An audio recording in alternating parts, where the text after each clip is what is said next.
You are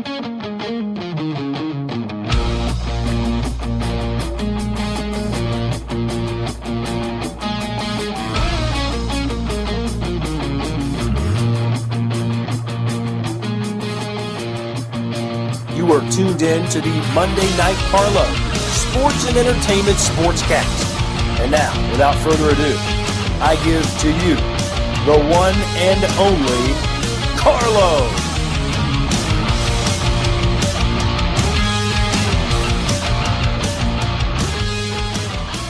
Hello, everybody, and welcome to another Monday Night Carlo.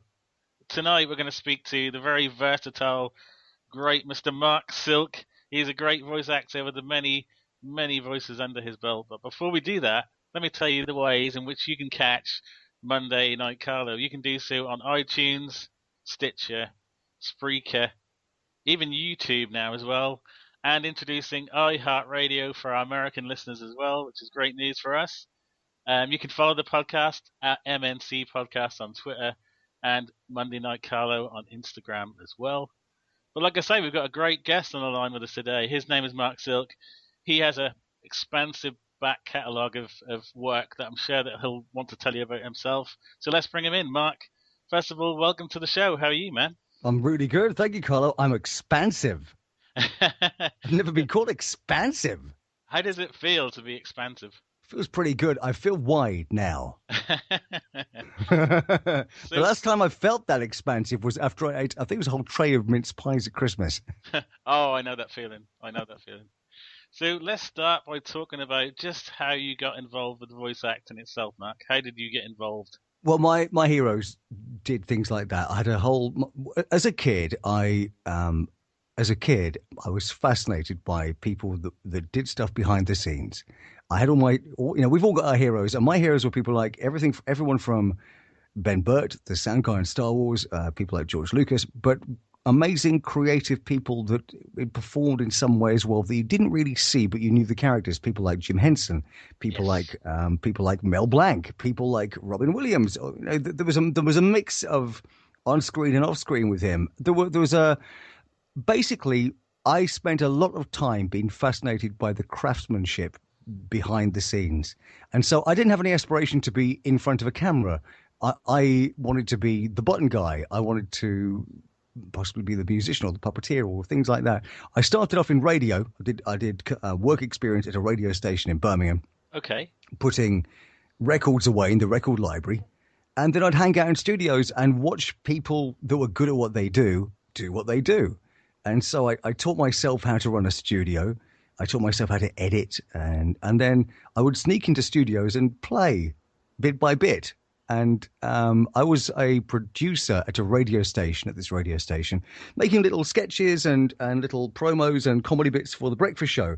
And I needed voices for what I was doing, and there was no one else around to do it.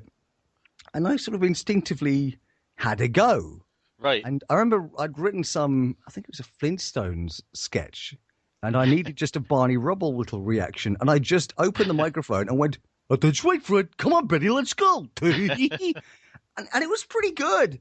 It was the start of me feeling my way around characters and performance, but really still not thinking that would be what I do full time. I saw myself more as a producer and a director and a writer was what I was doing.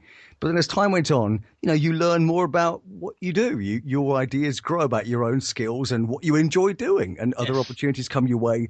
And I ended up being offered the chance to do a radio show in the Midlands. So I did that for a couple of years. And while I was doing that, I was doing more sketches, and I started writing music for them and performing different character voices. I go sneak.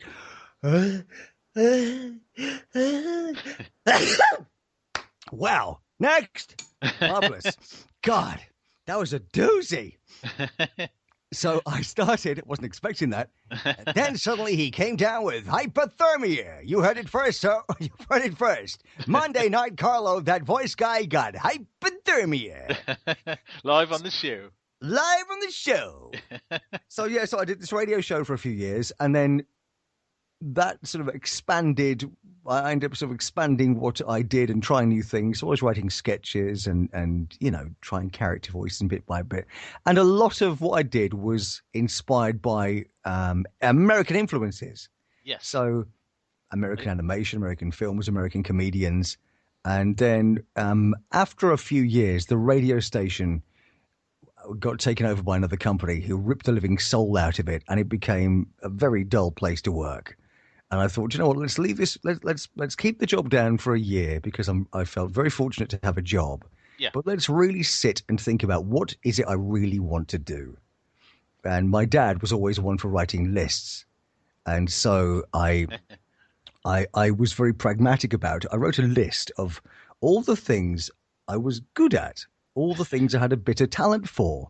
And I wrote this list down, and then I wrote a second list of all the things I was actually good at. Right. The honesty list.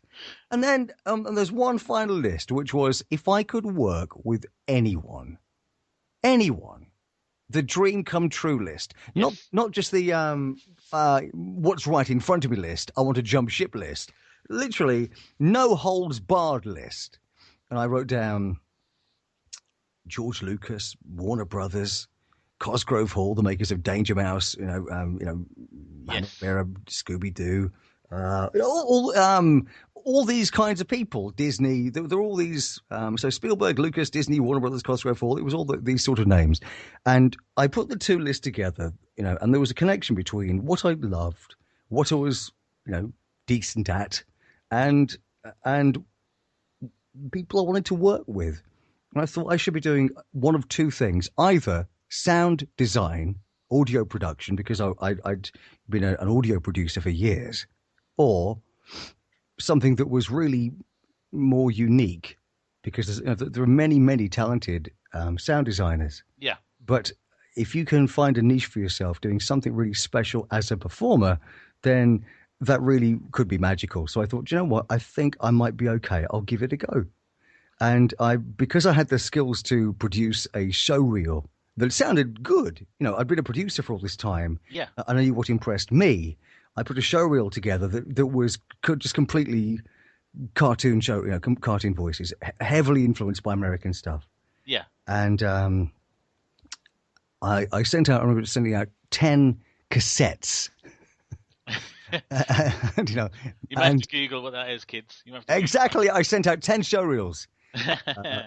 So I sent 10 show reels. So it was my audio CV, my audio resume to people. And as a producer, I remember thinking, if you got a 1 in 10 response, that's okay. Yes. So I sent 10 out, hoping to get at least an answer, one answer.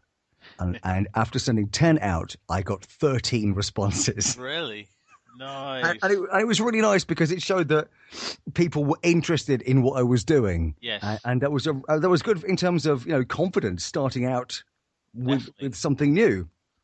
And I sort of just nurtured it from there, really. I've always tried to keep my feet on the floor, try and do as good a work as I can possibly do. All of this is a collaboration. You have to be able to listen to what other people are looking for with creating new character voices, new shows, new ideas. And it's just kept on growing from there, really. So that was really my start in this. I started in radio, and then after a while thought, okay, what do I really, really want to do? Nice. I always thought that I loved radio. I grew up loving radio. Yeah. And I was convinced that I loved radio. And then what I discovered was actually I love great audio content. Radio was just the box that delivered the audio up until that point. What was the first vocal job for you then, Mark? What was your first actual voice? Yeah, I remember the very first. Well, I was doing little bits of radio commercials. Okay. I think one of the very first commercials I did, there was a fishing shop, right? Fishing tackle shop called Shimano, right? And the tagline was Shimano, tomorrow's tackle today. Which but the job, a job is a job. Job is a job. So, all these great bits of experience I was very grateful for. And then I got my very first big commercial session down in London. I think it was a big, big client thing. There's a dozen people looking through the glass from the control room into you. Right. And I was nervous as hell. It was a big deal to be down in this, big studio, big clients, big deal. And I remember in the headphones, I was sat there. That'll be the fishing tackle shop saying, "What are you doing talking about us?" I remember sitting in this studio with headphones on, and in the background, all I could hear was this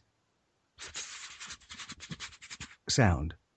It was really off-putting, off-putting. And I thought, oh God, I've got to do this thing here. It's a really big deal, and I'm being put off by this noise. What on earth is this noise? And I thought, should I say anything? Is it unprofessional? Could it embarrass them if it's their studio? What do I do? And I looked down at my hand holding the script, and I was so nervous. I was going... Shaking. Yeah, shaking the thing. and this first big thing was for, I think I was playing Tommy Tomato for a tomato growing food. Right. So yes. So they were early days. It was things like that, and then not long after, I remember the very first cartoon I worked on when I made a push for animation was for Cosgrove Hall Films, the people that did the original Danger Mouse. Nice. And it must be them phoning now. So yeah, those people, and that was a real thrill for me because I'd grown up a huge fan of Cosgrove Hall's work. Yes. And I got to work with Marc and Brian, Cosgrove and Hall, and some brilliant people there. And the truth of it was, I was and I still am a big fanboy. So to just be in the room and be able to go around those studios and meet the sculptors and the artists and the animators and just go around the sets, that was as much of a thrill to me as even being in the show, because that's pretty magical. So that was the first cartoon, and then not long after I got you start working on little bits of games and things, and it was the early days of games, PC games with voices in. Yes. Because there still wasn't a great deal of grunt in PCs. This is back in the day we'd spend £400 on a graphics accelerator card. I mean, I've just been doing my research earlier, looking at your list of video games that you've been involved. And that in itself is just a huge amount of video games. Well, thank you. One that I mean, do you enjoy it? Is it a different kind of? Do you have to come at it from a different angle as doing voice work from a cartoon, maybe? Or... Yeah, you do. Yeah, because you need to. With anything you do, you need to keep the energy up. And with games, inevitably, a larger game is going to have a lot of dialogue in there. A huge game I was lucky enough to work on, which was groundbreaking at the time, and I think hugely influential, was called Black and White. Black and White, yes. Black awesome game. And White. Well, thank you. You have marvelous taste. No, but thanks. I mean, seriously, I'm glad you like it. And it was, back then, it was a big deal. Lionhead Studios and Electronic Arts. That's right. And I got to work at Lionhead many, many times recording dialogue for Black and White over months. And then we spent a solid week locked down at Electronic Arts Studio, which was so exciting. I felt like I'd arrived because there was a real buzz in the room. There was so much good stuff being developed there. And it was such a space age. Really? Oh, yeah, facility too. There is a really big time, classy looking glass fronted building in the film Inception. That was actually the front of Electronic Arts offices. Okay. I was going to say, I bet I'm guessing with the money involved with EA, they'd been kind of next level anyway, Mark, Well, the whole front of the building opened up in the summer, as far as I'm aware. Really? Yeah. Track. It was stunning. But yeah, so we recorded that there, and I was the voice of good and evil. The voice of good and evil in Black and White. These guys are crazy. I loved doing that, and it was incredibly exciting. I mean, that, like you say, at the time when that came out, that was a huge release. Did you get kind of feedback from that from the fans, maybe? Yeah, I still do. Really? It's. I guess it was because it was such a big game, and I was so lucky to be part of that. Yes. It won a BAFTA for the sound, and it was number one all over the world. And when I'd go to America and I'd see it in game stores there, Yeah. getting hugely positive reactions and people playing on the demos and Games Magazine reviews. It was very well received, and very cool game. Another game you might just recognize Marc's voice from is TV Superstars, the PS3 his game, and Buzz as well. Buzz Master Quiz. I was the question guy on that, and the TV Superstars. That was the first one with the PlayStation camera. Yes. Ladies and gentlemen, welcome to round 2. I mean, that must have been fun to be the quiz master on Buzz as well. Yeah, it was great fun. There was Jason Donovan, and he was in it, and there was myself. And there's been so many of them, and even down to just taking a step back for Black and White. There were the 2 main voices that I did, which were throughout the whole thing, which were the voice of good and evil, and then there were the voice of the villagers. There were right. Well, there were 30. I remember there were 30 other characters in Black and White that I was the voice of. Really? I would have to go back and check what they were. There were lots of. I think there was a guy called Lethis and different. There was a whole bunch of different characters in there that were terrific. In fact, if you like the outtakes, yes, on my Twitter feed and also on Facebook, I've put up a collection of outtakes from Black and White. Oh, I'll be sure to check those out. I'm sure the listeners will want to do that as well. Yeah, but also, another game I see on here before we move on to the cartoons is Ape Escape. Ape Escape, yes. Oh, Ape Escape was great fun. Yeah, that was a lot of fun working on that. But there's been a lot of games. I mean, one of the first games I did was Chicken Run, and right. I was working on some project in a studio, and someone heard me playing around in between takes, and they said, "You seem pretty versatile." I said, "Can you do the voice of Mel Gibson?" And I said, "If you've got some reference I can probably match it." And I've got a decent ear, and I grew up fairly musical, so I thought, well, I think I probably can do it. And they played me this recording of Mel Gibson, and it was actually from the master recording of Chicken Run the movie. Right. So I ended up being the voice of Mel Gibson's character in Chicken Run the game. Nice. And then around that time, I forget whether it was before or after, but I ended up being in Chicken Run right at the end when they needed extra cluckers. Ah, okay. So I ended up in the studio with Nick Park and Peter Lord one night, basically going.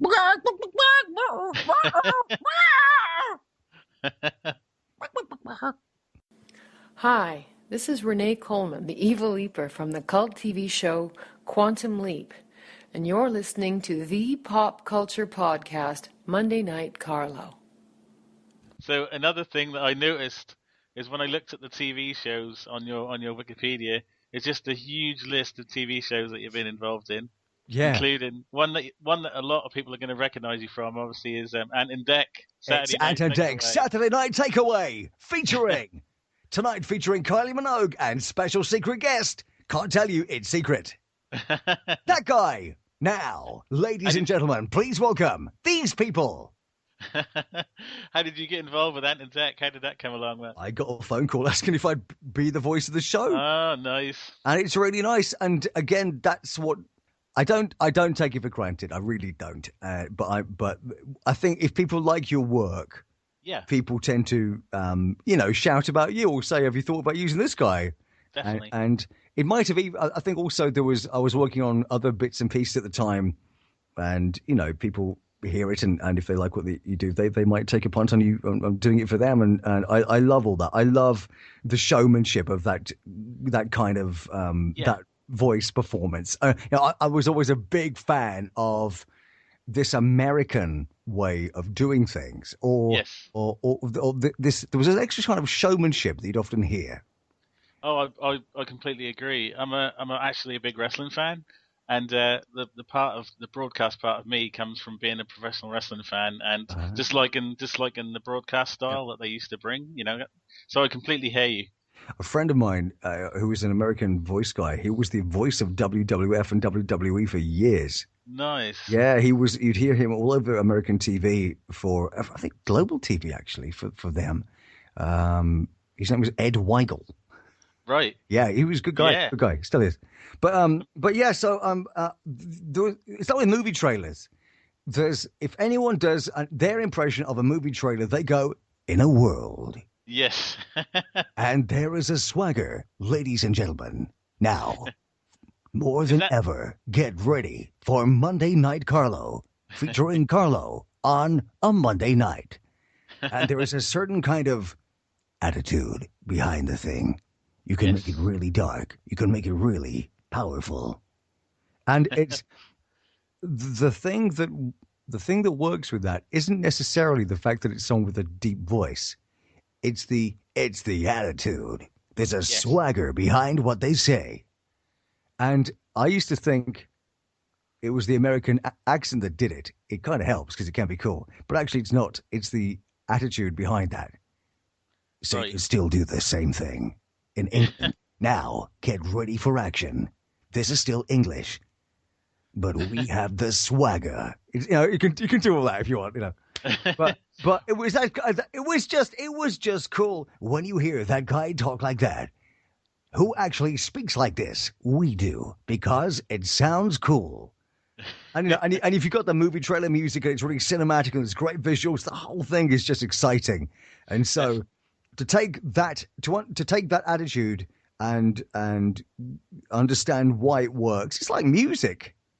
Yes. You if you want to perform a piece of blues music or country music or R&B or a really good pop thing or Four on the Floor, there's a certain understanding that it takes as how to get to that place, and then the rest of it you make it your own. I mean, not to pull your chain, Mark, but you have been involved in some top UK shows. I mean, Raw Variety Show, Paul O'Grady.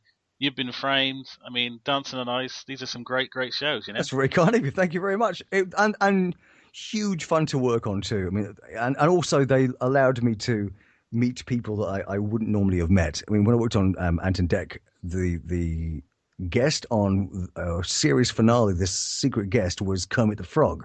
Right. And I'm very a cool. huge Henson fan. I learned so much from watching Henson produced shows. Yes. From the puppetry to the writing to the performance to just the attitude behind it. Even the way that Henson pushed the use of technology within what they do. Pushing the use of technology to tell the story. I loved that. And to get to watch Steve Whitmire work live on ITV with Anton Deck was incredible. Because Steve Whitmire is the guy that back in the beginning of the Muppet Show, he played Rizzo the Rat. The Rat, he played him. And then when Jim Henson died, he took over the role of Jim Henson's characters. So I'm guessing... Sorry, Mark, go on. Yeah, and he took over the role of Kermit the Frog. So for me to see this guy work live was such a thrill. And then to get to talk to him afterwards was so nice. That's awesome. I mean, the Muppets must be a dream job, I'm guessing then, Mark. Yeah, yes. I mean, absolutely. I would love to work with Henson. In fact, there's a guy called there's a guy Andrew who works with Henson who works on he's worked on Muppet movies and has worked on all kinds of great shows and bits and pieces, and we're friends and it's just a shared love of the same stuff. You tend to bump into people that do similar things. And the one thing with the Muppets that a lot of people could miss is that the most of the characters, as far as I know, most if not all, it's really them doing the performance of the character and the voice. Yes, it's not just the voice. I mean, if you ever listen to Frank Oz talk about puppeteering, I've heard him be frustrated when people get lost in, "Oh, you're the voice of Miss Piggy," and actually, no, he's everything. It's everything, and the voice sort of comes naturally it just sort of came to him. That's very cool. I mean, it's a thing as a whole. It's not just the one thing they do. They didn't just get a guy that can copy how Kermit sounds. They got a world-class puppeteer that understood everything that goes along with that, and to keep the character alive. You're breathing life into these characters. So let's move on to the animations that you've been involved in. I mean, there's a long list here, but I want to pick out some favourites of mine, starting with a cartoon that I absolutely loved, and that's Johnny Bravo. Yeah, man. Oh, mama. So how did this come about, and how did you how was the script to screen? Did you change the character much? That I got I got a call out of the blue, and I was working with Cartoon Network doing bits and pieces for promos for them, recreating classic animation voices. Right. So I would be down there doing, things like Daffy Duck and Droopy and "You are despicable. This is the last time I work with someone with a speech impediment." And "Hello, you happy people. You know what? I'm feeling kind of hyper." And there were all these different other, great character voices. Like, I was working with them. Yeah. And they said they're creating this new character, and they wanted him to sound. He had to sound like a male himbo. It was big male himbo, pretty much like Elvis. And there was myself and a bunch of other people that were brought in to breathe life into it. And there's a guy, a friend of mine, who was from California, who was brought in, and I ended up getting it. Mind you, he ended up getting the voice of Tony the Tiger. They're great. So there's enough for everyone. But and it was that, and I remember at the time there were a handful of people sort of pushing it in different directions, but we ended up with this sound and this character that sounded like that, and it was just a real thrill and such fun. In great lines. "Hey man, are you an air waitress?" "Yeah man, the more I look at me, the prettier I get." "Oh mama." and then basically twice a year, Cartoon Network allowed Johnny Bravo to take over Cartoon Network. Right. Yes. Did you ever see that? Yeah, I did. Yeah. Right. Well, then you heard what we were doing. They redressed a set at CNN in Atlanta, where CNN, the same people, Turner owned CNN and Cartoon Network. Yes. So they dressed this set to make it look super cool, and then they took photos of it from different angles so that you have different camera angles. And then what they did with computer graphics is they keyed in, they inserted Johnny Bravo, and they had all the different moves that Johnny could make as a kind of front guy presenter behind the desk in this computer. So bottom line, what could happen is a virtual puppeteer on a computer could puppeteer Johnny Bravo live, and then you could cut from camera 1, camera 2, camera 3, or close up, wide shot, mid shot. And then if Johnny wants to sort of suddenly brush his hair, you press that button there, and he combs his hair. And then there was a separate piece of software that operated his mouth. So what would happen is that had a direct feed from me in the voice booth. It was a trick collaboration, this, because I had a vague script as to what I was going to do. The dynamic of, okay, in the 60 seconds, we're going to tell you what you've just seen, tell you what's coming up, then go to a live caller. Yes. Now, we found out kind of halfway through doing it that it was the first time an A-list character like that had ever been performed live. Very cool. There was I've still got the magazine. It was amazing, absolutely amazing. So so this we did it for about 3 years on the run, and to have people phoning in live, there were tens of thousands of people that phoned in. That's awesome. "Hey man, JBVO, who's on the line?" "That's right, your kid." And it was such a thrill, because when the red light was on, when the light was on, you're about to be potentially heard halfway around the world. Yes. And it went live, and I know it went as far as South America. That's awesome. Yeah. That is crazy. Yeah, man. Do you like being associated with the voice of Johnny Bravo? Oh, Even to this day. I mean, yeah. It must be really cool. There's so many people that still come up to me and, want you to sign stuff or tell you stories. And it's incredible. And what they did back then too was so groundbreaking. Just technically. Yeah. But it was great. We were there live at a place called Todd AO studio in Camden. And it was just about 2 minutes down the road from where MTV were based.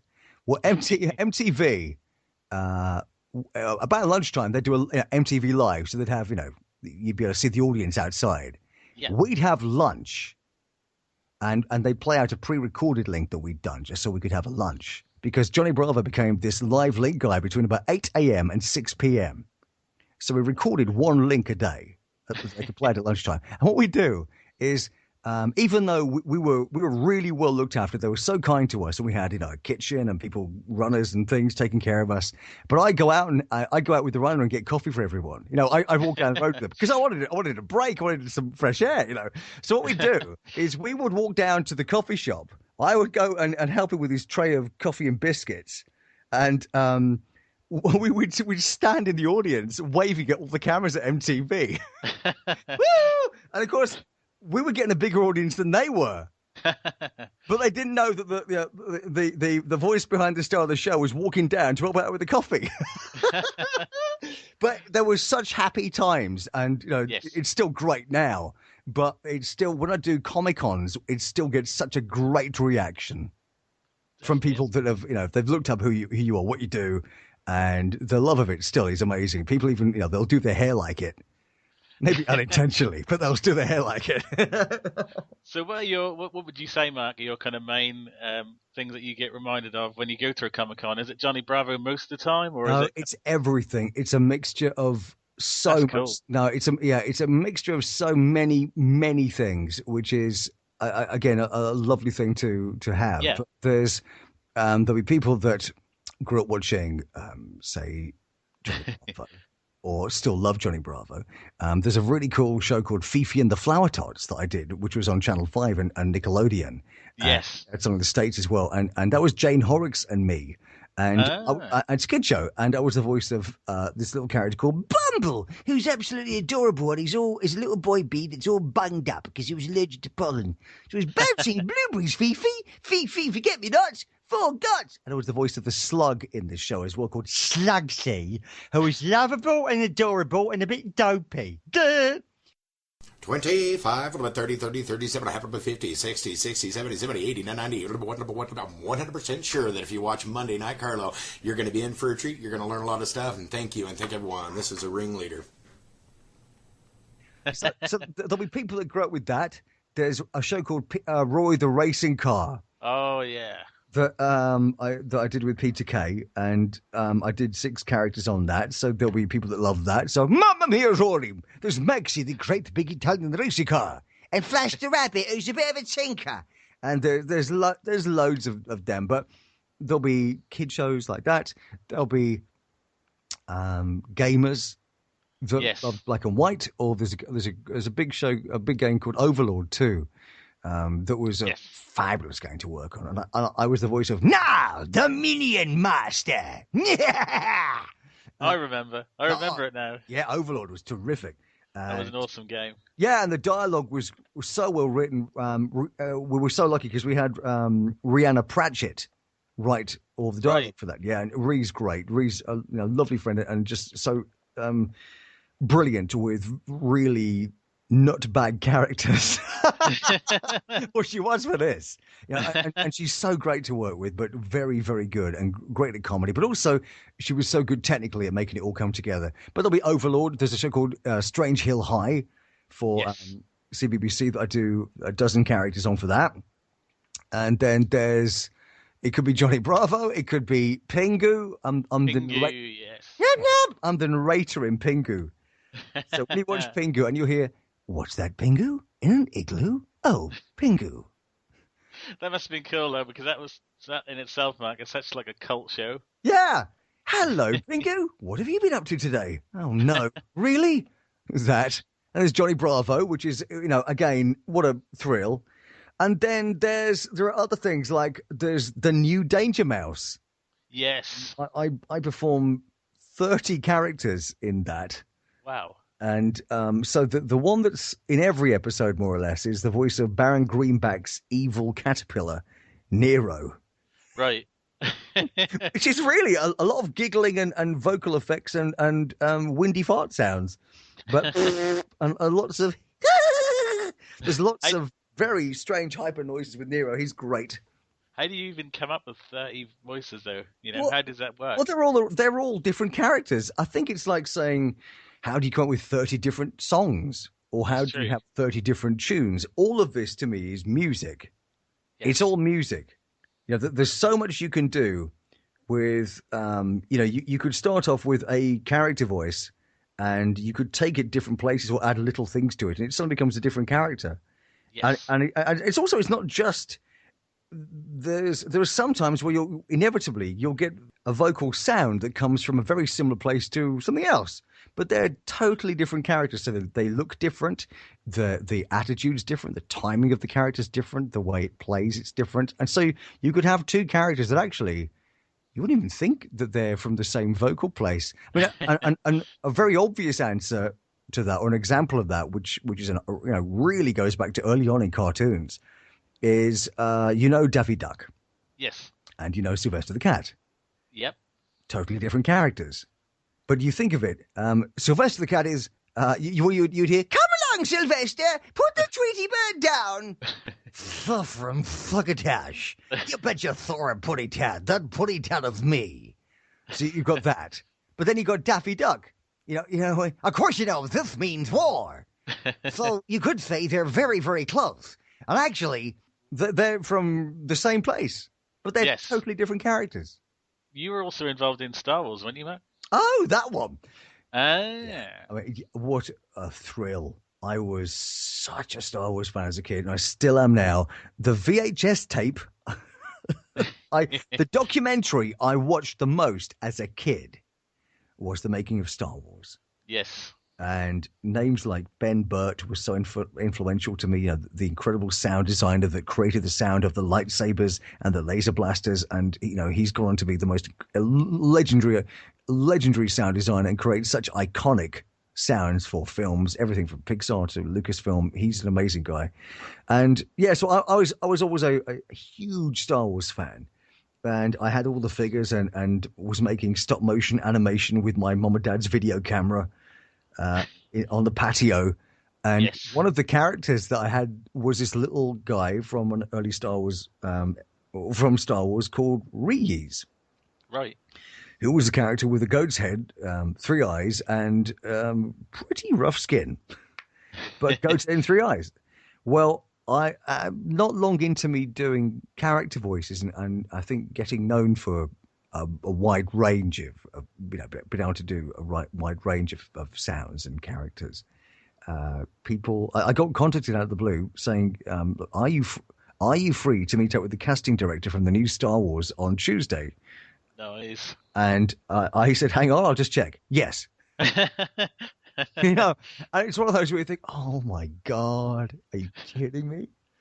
And I went down and I met up with them, and they, we laid down a few ideas, and they liked things that I did, and they brought me in to perform 2 character voices, and it was so exciting, because it had been, I think, 16 years since Return of the Jedi.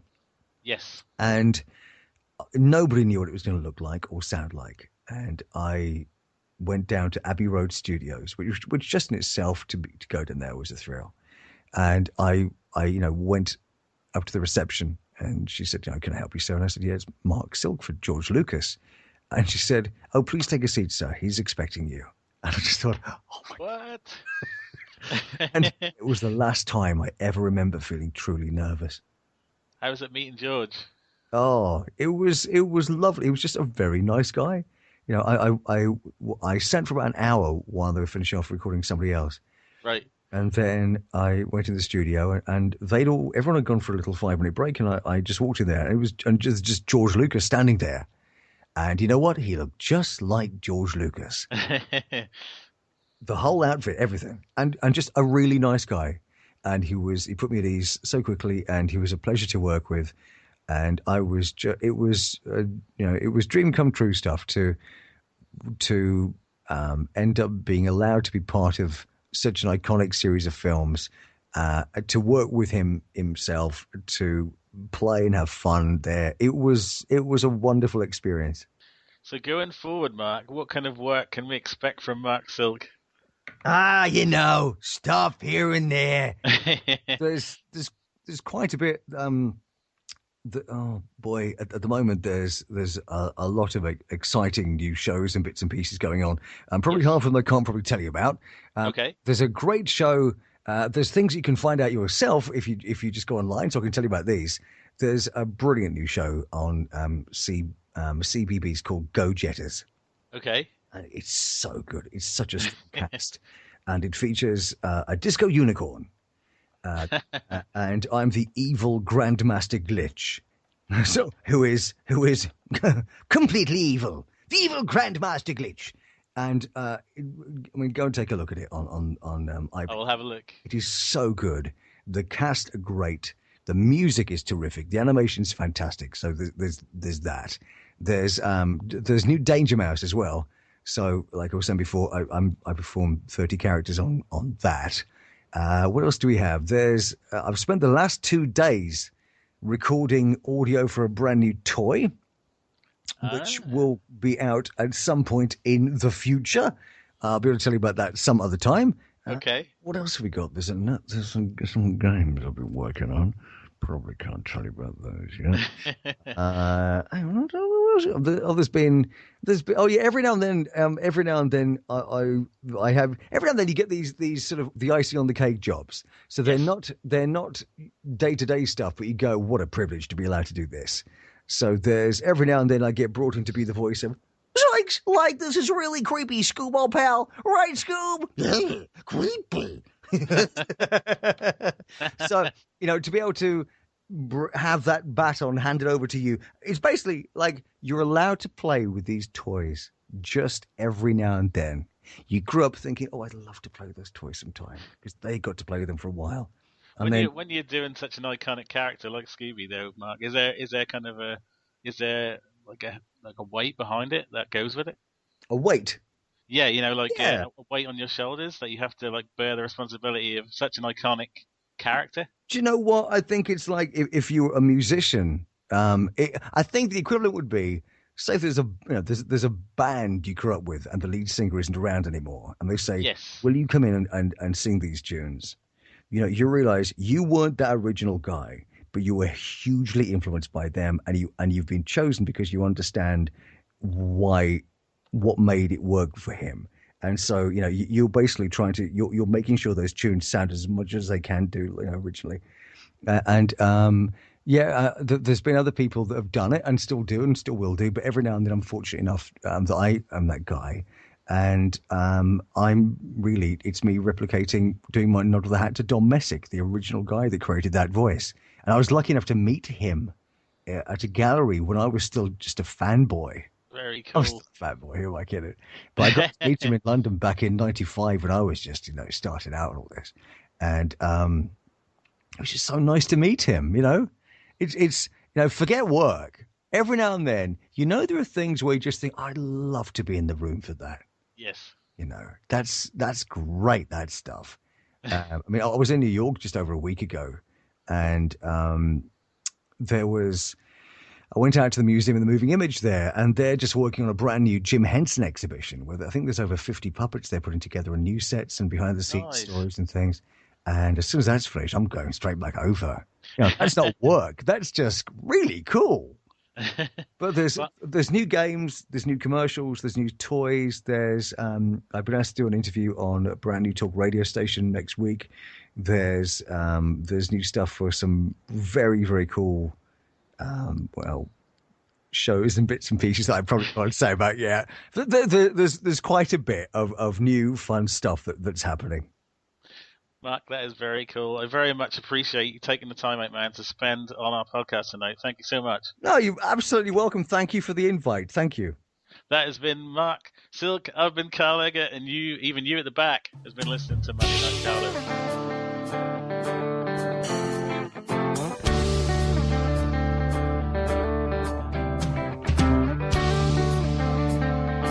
You have been listening to Monday Night Carlo. The views and opinions expressed by the Carlo are all his own and do not represent any other entity.